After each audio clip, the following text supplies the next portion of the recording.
जैसे आप जब ब्लड टेस्ट करते हैं, आपने हीमोग्लोबिन के बारे में सुना है? ठीक है, हीमोग्लोबिन के बारे में नहीं सुना कभी कि यार इसका हीमोग्लोबिन कम हो गया है?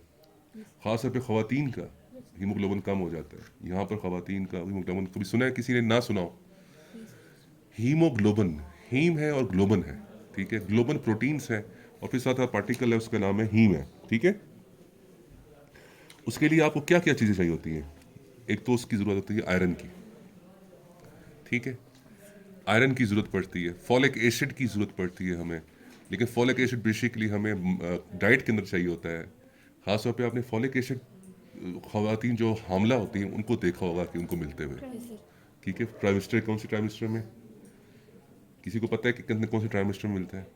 फॉलिक एसिड क्या करता है, वो डाइजेशन जो ऑफ द आयरन जो है, वो अब्जॉर्प्शन जो है हमारे स्टमक में हम खाते हैं तो उससे हमें वो उसको फैसिलिटेट करता है।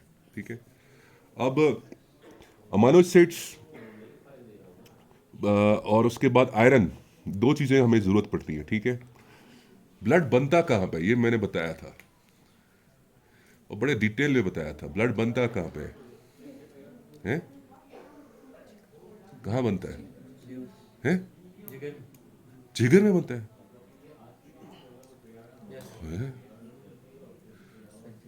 कोई ऐसा बंदा नहीं है जिसको बता चुके कि मैंने बताया था ब्लड कहाँ बनता है। मेघ का जिक्र किया था मैंने। जो हड्डियां हमारी बड़ी लॉन्ग बोन्स हैं उसके जिसमें स्टर्नम है, हमारी फीमर है, हमारी जितनी भी लॉन्ग बोन्स हैं उनके अंदर की जो मेख है, मेख नहीं देखी आप लोगों ने? गोश्त आता है घर में जो चपक चपक करके निकालने की कोशिश करे तो वो मेख होती है, उसके अंदर बनता है। ठीक है, उसके अंदर जो है एक फादर सेल होता है। क्या नाम होता है उसका? Father sir. फादर सेल होता है। अगर किसी का नाम मैं बताऊं फादर सेल का, ठीक है, तो नाम होता है, उसका नाम है प्ल्यूरीपोटेंट हेमेटोपोइटिक स्टेम सेल। कितना छोटा नाम है ना, pluripotent hematopoietic, pluripotent hematopoietic stem cell. ठीक है, ये इसका नाम है फादर सेल का, pluripotent hematopoietic stem cell. Stem cell. ठीक है, ये आपकी किताब में नहीं है, इसको मैंने वैसे शुगल में इसलिए बताया था कि कितना बड़ा नाम है, मुस्तनसर हुसैन तार से भी लंबा है। ठीक है, इसको ये आप सिंपल अब याद रखें, फादर सेल। फादर सेल जो है फर्दर जो है वो फिर आगे तीन सेल्स, तीन लाइनेज बनाता है, नस्लें। नस्लें समझते हो? एक सत्ती हैं, एक अब्बासीज हैं, ठीक है, और कौन है यहाँ पर? चौधरी। चौधरीज हैं, समझ लो। उसी तरीके से बात है, जिसकी एक लाइनेज होती है उसको एरेथ्रोसाइट्स कहते हैं। क्या कहते हैं? हेटेरोसाइट्स। और रेड सेल्स कहते हैं। ठीक है, इसके अंदर से हम यहाँ पर कर लेते हैं कि यार ये एरेथ्रोसाइट्स। ठीक है, दूसरे जो है वो ल्यूकोसाइट्स है या वाइट ब्लड सेल्स है, वाइट सेल्स है। ल्यूको से मुराद वाइट है, वाइट। ल्यूको। और तीसरे जो है वो थ्रोम्बोसाइट्स है। ठीक है, जिससे प्लेटलेट्स बनते हैं। किसी ने सीबीसी की रिपोर्ट कभी गौर से देखी है? किसी ने सीबीसी की रिपोर्ट कभी गौर से देखी है? हैं? नहीं देखी? सीबीसी की रिपोर्ट में सबसे टॉप पे डब्ल्यूबीसी लिखा होता है या ल्यूकोसाइट लिखा होता है।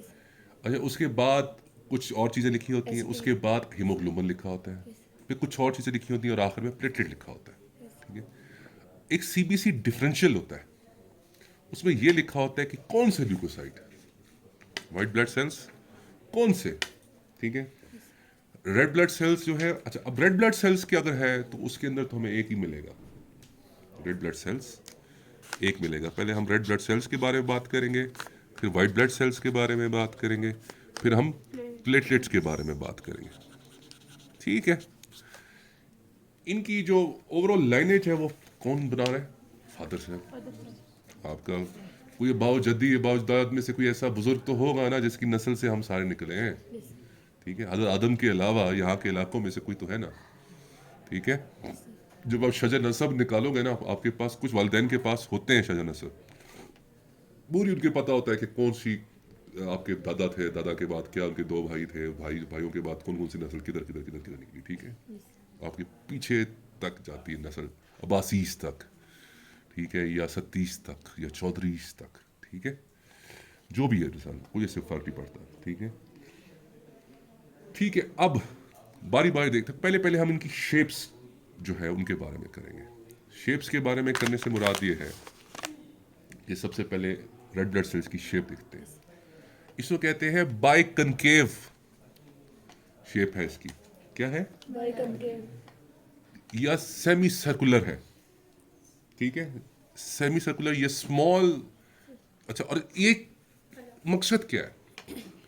बाई कनकेव किस तरह होता है? एक कन्वेक्स होता है और एक कनकेव होता है, दो थे ना। चांद वाला जो है वो, ये वाला हिस्सा ये कनकेव है, याद रखना। जिस तरह अदागार ये होगा, कन्वेक्स वो होगा जो ये वाला हिस्सा है, जो इस तरह है। कन्वेक्स जिस तरह लेंस का होता है, जो लेंस से नहीं देखते हम, वो कन्वेक्स होता है, बाय कन्वेक्स होता है।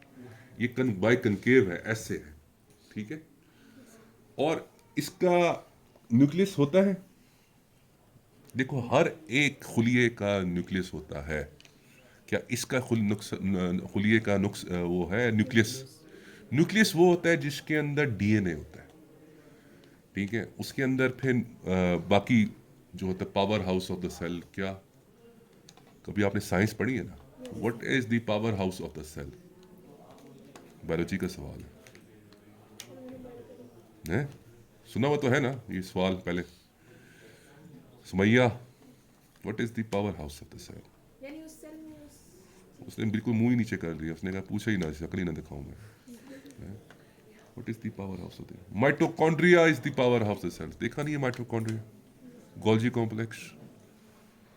ओए तुम लोगों ने साइंस नहीं रखी, तुम लोगों ने साइंस नहीं रखी, तुम लोगों ने साइंस रखी है? साइंस रखी होती ना तो तुम लोगों को पता होता, तुम लोगों ने साइंस पढ़ी है, ऐसे ही है, ठीक है। अब देखो उसके अंदर क्या है। अच्छा, अब आपने ये देखना होता है, फॉर एग्जाम्पल जब ब्लड जाते हैं उसके बाद लेबोरेटरी में, तो नॉर्मली 1 क्यूबिक मिलीमीटर में, क्यूबिक मिलीमीटर कितना होता है? मिलीमीटर का क्यूब, मिलीमीटर है ना, उसको चारों तरफ से millimetre millimetre millimetre metre. 1 cubic millimetre में कितने जो है, एक तो लिख देते हैं बाई कन्वेक्स है, कनकेव है, biconcave, biconcave shape होगी। पहले शेप होगी 1 क्यूबिक मिलीमीटर में कितने ब्लड सेल्स होते हैं सभी, ठीक है। 50 लाख है, लेकिन यहाँ पे लिखा 5 लाख है, लेकिन लिखा 50 लाख है। मतलब डिजिटल यहाँ पर लिखा हुआ है 5 लाख और वहां पर लिखा 50। कल मुझे किसी बच्चे ने कहा कि ऑटोक्लेव का जो टेम्परेचर है वो किताब में नहीं लिखा हुआ, 150 वाला। 120 किसी, तुम एक और लिख दो, वो 130 बोल रहा है। 121 लिखा हुआ है। अच्छा, जो किताब में लिखा हुआ है वो आपने करना है, समझे हो? ठीक है। बाकी अब यहीं पर मिसली में पढ़ रहा हूँ, यहाँ पर 5 लाख लिखा हुआ है ना, और आगे लिखा हुआ है 50 लाख, ठीक है। सुख ज़रात है, ठीक है। और उसके हर एक गिलाफ, एक उसका जो आरबीसी का बाहर गिलाफ है, उसको क्या कहते हैं? स्ट्रोमा, ठीक है। एक कवरिंग होगी, ठीक है। जबकि दरमियानी हिस्सा जो होता है वो किस चीज़ का बना होता है? हीमोग्लोबिन से बना होता है। हमारा मकसद है हीमोग्लोबिन को डिस्कस करना और करना, ठीक है। इसको हम लिखते हैं HgB, हीमोग्लोबिन। ये बनता है हीम से प्लस ग्लोबिन से, ठीक है। यानी आयरन से, आयरन लिखते हैं Fe2+, फेरस या फेरिक 3 होते हैं ना, Fe2+ है या Fe3+ है, ठीक है। और साथ में एल्बुम, ये वो है प्रोटीन्स हैं या अमीनो एसिड्स हैं। हम बताता हूँ, प्रोटीन्स की सबसे ब्रेकेबल फॉर्म, सबसे आखिरी फॉर्म है जो कि बॉडी के अंदर जाके, मतलब बेसिकली ये न्यूट्रिशन की सबसे लास्ट फॉर्म है। जैसा कार्बोहाइड्रेट की लास्ट फॉर्म क्या है? ग्लूकोज, फ्रुक्टोज, सुक्रोज, ठीक है। फैट की क्या है? जो कोलेस्ट्रॉल है या फैट है उसकी फैटी एसिड्स है। 3 शेप में हमारी डाइट जाती है जिस्म के अंदर। कौन कौन सी शेप्स हैं हैदर? हैदर, मैं अगर 10 बजे जाके नाश्ता करता होता तो मैं तो बड़ा दिमाग बड़ा एक्टिव होता। अमाइनो एसिड्स, कार्बोहाइड्रेट्स, और कार्बोहाइड्रेट में से ग्लूकोज, फ्रुक्टोज, सुक्रोज, एंड तीसरा फैटी एसिड्स। और इसी पे ही हमारा पूरा होता है। एक बात याद रखना, एक जुमला याद रखना हमेशा, almost 99% of the body is made up of amino acids. 90% of the body is made up of amino acids. हमारा जो स्ट्रक्चर फंक्शनल ज़्यादातर जो है वो अमाइनो एसिड्स के बने हुए हैं। फिर हाँ, एसेंशियल अमाइनो एसिड्स दोनों दोनों शामिल हैं, लेकिन चलो ठीक है। अच्छा, उसके बाद सुर्ख ज़रात अगर टूटते हैं तो कहाँ जाते हैं? अच्छा, जब ये टूट जाते हैं इनकी लाइफ कितनी है? रेड ब्लड सेल्स की लाइफ कितनी है? कितने दिन? कितने दिन? तो तो नहीं पता सर। कितने दिन के बाद कहते हैं कि आप ब्लड ट्रांसफ्यूज करा सकते हैं या ब्लड दे सकते हैं? ब्लड देने वाले 120 सर, 120। शुक्र अल्हम्दुलिल्लाह। और यार रेड ब्लड सेल की कितनी लाइफ होगी? फिर कितनी होगी लाइफ? 120 दिन। 120 दिन। लिख के दूं? 120 डेज है, ठीक है। ये है 120 दिन के लिए आप करते हो। कोशिश ये लोग करते हैं 3 से 4 माह में आप दोबारा से ब्लड दे सकते हैं। किस किस ने अभी तक ब्लड दिया है? कोई अच्छा बच्चा नहीं है, सब गंदे बच्चे हैं। ठीक हो गया जी, ठीक है। अच्छा, फिर ये हीम, अच्छा जब इसके दिन हो जाते हैं मुकम्मल तो ये हीमोग्लोबिन में कन्वर्ट हो जाता है। और हीमोग्लोबिन कहाँ जाता है फिर? हीम दोबारा से क्या होता है? जो अमाइनो एसिड्स हैं, ठीक है, ग्लोबल अलहदा होकर अमाइनो एसिड में तब्दील हो जाती है जो कि प्रोटीन की हैसियत है, दोबारा टिश्यू में इस्तेमाल होती है। जबकि हीम में से फौलाद यानी आयरन दोबारा सुर्ख ज़रात बनाने के काम आ जाती है। बाकी जितना भी होता है वो किस में कन्वर्ट हो जाता है? बिलीरुबिन में। बिलीरुबिन का टेस्ट होता है? बिलीरुबिन, ब्लड, हीमोग्लोबिन, बिलीरुबिन, कुछ दिमाग में आता है कि बिलीरुबिन टेस्ट होता है? इसका बिलीरुबिन हाई था, किसने नहीं देखा? अच्छा, ठीक हो गया। बिलीरुबिन पढ़ेंगे हम, जब हम जिगर के बारे में पढ़ेंगे तो हम बिलीरुबिन के बारे में पढ़ेंगे, ठीक है। उस वक्त भी हम ब्लड सप्लाई ऑफ द जिगर जो, अलग चीज तो नहीं होता। हाँ सुमैया ने बिल्कुल सही बोला, ठीक है। उसमें बिलीरुबिन ज़रूर देखना होता है कितना है, ठीक है। नॉर्मल वैल्यू किसी को याद है? नहीं याद। अच्छा, अब प्रोटीन या आयरन का मुरक्कब जो है वो क्या होती है? हीमोग्लोबिन। और इसके अंदर क्या हैसियत है? हीमोग्लोबिन क्यों इंपॉर्टेंट है? कुछ बता सकता है? क्या लगता है उसमें आके? शुक्र अल्हम्दुलिल्लाह, ऑक्सीजन लगता है। तो जब ऑक्सीजन लगता है तो उसको कहते हैं ऑक्सी हीमोग्लोबिन। क्या लगता है? हीमोग्लोबिन। वहां से कहां से कहते हैं? जब भी ऑक्सीजन हम ले रहे हैं, याद रखो पहले मैंने सबको बता दिया है, ये तुम लोगों को सवाल दरमियान में मैंने जानबूझ के पूछा था। हम सांस लेते हैं तो सर्कुलेशन दिल के किस हिस्से से जाती है और किस आर्टरी के जरिए? क्योंकि अगला टॉपिक, इस हर चीज़ जो है वो एसोसिएटेड एक दूसरे के साथ। फेफड़ों के निचले हिस्से में, बल्कि चारों तरफ से ना, आपको खून की वेसल्स सारी उसको सप्लाई कर रही है। हम पढ़ेंगे, जब फेफड़ों के बारे में पढ़ेंगे कौन कौन सी वेसल्स है। एक पल्मोनरी होती है और दूसरी कौन सी है? कौन सी?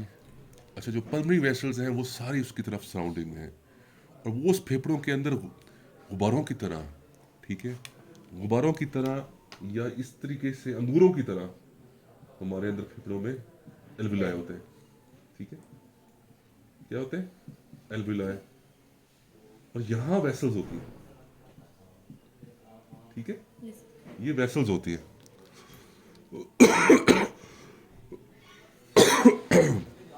कोविड नहीं है, ठीक है।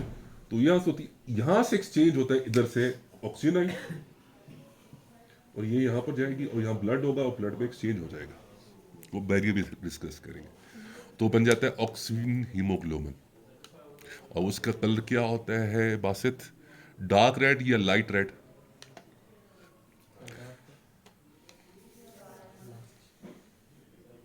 क्या होता है नवेश? तुमने तो देखा है कल परसों, है लाइट रेड।